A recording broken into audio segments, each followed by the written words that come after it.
July 25ಕ್ಕೆ ಸಚಿವ ಸಂಪುಟ ವಿಸ್ತರಣೆಯಾಗುತ್ತೆ. ಬಾಗಲಕೋಟೆಯಲ್ಲಿ ಸಚಿವ ರಾಮಲಿಂಗಾರೆಡ್ಡಿ ಸುಳಿವು ಕೊಟ್ಟಿದ್ದಾರೆ. ಆಕಾಂಕ್ಷಿಗಳು ಜಾಸ್ತಿ ಇದ್ದಾಗ ಕಗ್ಗಂಟು ಸಹಜ ಅಂತ ಹೇಳಿದ್ದಾರೆ. ಜುಲೈ 25ಕ್ಕೆ ಸಚಿವ ಸಂಪುಟ ವಿಸ್ತರಣೆಯಾಗುತ್ತೆ.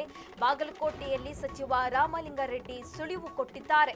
ಆಕಾಂಕ್ಷಿಗಳು ಜಾಸ್ತಿ ಇದ್ದಾಗ ಕಗ್ಗಂಟು ಸಹಜ, ಆದ್ರೆ ಎಲ್ಲದಕ್ಕೂ ಪರಿಹಾರ ಇದೆ ಅಲ್ವಾ ಅಂತ ಅವರು ಹೇಳಿದ್ದಾರೆ.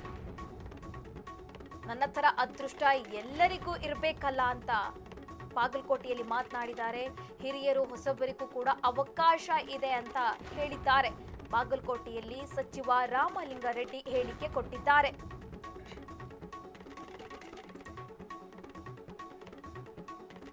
ಜುಲೈ 25ಕ್ಕೆ ಸಚಿವ ಸಂಪುಟ ವಿಸ್ತರಣೆಯಾಗುತ್ತೆ. ಬಾಗಲಕೋಟೆಯಲ್ಲಿ ಸಚಿವ ರಾಮಲಿಂಗಾರೆಡ್ಡಿ ಸುಳಿವು ಕೊಟ್ಟಿರುವಂತಕ್ಕದ್ದು. ಆಕಾಂಕ್ಷಿಗಳು ಜಾಸ್ತಿ ಇದ್ದಾಗ ಕಗ್ಗಂಟು ಸಹಜವಾಗಿ ಇರುತ್ತೆ, ಆದ್ರೆ ಎಲ್ಲದಕ್ಕೂ ಪರಿಹಾರ ಇದೆ ಅಂತ ಬಾಗಲಕೋಟೆಯಲ್ಲಿ ಸಚಿವ ರಾಮಲಿಂಗಾರೆಡ್ಡಿ ಮಾತನಾಡಿದ್ದಾರೆ.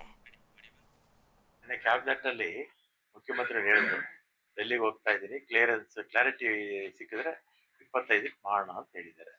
ಅಲ್ಲ, ಹಿರಿಯರಿಗೂ ಇದೆ, ಹೊಸಬ್ರಿಗೂ ಅವಕಾಶ ಇದೆ. ಮಂತ್ರಿಮಂಡಲ ಆಗ್ಲೇಬೇಕಲ್ಲಪ್ಪ. ಈಗ ಬರ ಇದೆ, ಮಳೆ ಬರ ಇದೆ, ಮಳೆ ಇಲ್ಲ, ಡ್ಯಾಮ್ಸ್ ಅಲ್ಲಿ ನೀರಿಲ್ಲ, ಕೆರೆಗಳಲ್ಲಿ ನೀರಿಲ್ಲ, ಒಪ್ಕೊಳ್ಳೋಣ. ಮಂತ್ರಿಮಂಡಲ ಆಗ್ಬೇಕಾ ಮಾಡೋ ಸಂಪೂರ್ಣವಾಗಿ ಇರೋದೇ 10 ಜನ, ಇನ್ನು 20 ಜನ ಆಗ್ಬೇಕು ತಾನೆ, ಆಗ್ಲೇಬೇಕು. ಕೃಷಿ ಸಚಿವರು ಇಂಥ ಸಂದರ್ಭದಲ್ಲಿ ಅದಕ್ಕೆ ಬೇಗ ಮಾಡಕ್ ಕೃಷಿ, ಇದು ವಿದ್ಯಾ ಇಲಾಖೆ ಮತ್ತೆ ಎಲ್ಲ ಇಲಾಖೆಗಳು ಇಂಪಾರ್ಟೆಂಟ್. ಇಂಥದ್ದೇ ಅನ್ಇಂಪಾರ್ಟೆಂಟ್ ಅಂತ ಯಾವ್ದು ಹೇಳಕ್ಕಾಗಲ್ಲ. ಎಲ್ಲ ಇಲಾಖೆಗಳಿಗೂ ಮಂತ್ರಿಗಳು ಇರಲೇಬೇಕು. ಜನಪ್ರತಿನಿಧಿಗಳು ರೈತರ ಕಷ್ಟವನ್ನ ಕೇಳದೆ ಫೀಲ್ಡಿಗೆ ಬಂದು ಡೆಲ್ಲಿಗೆ ಸುಟ್ಕೆ ಸುಟ್ಕೊಂಡು ಮಂತ್ರಿ ಲಾಬಿ ಮಾಡ್ತಾ ಇದ್ದಾರೆ.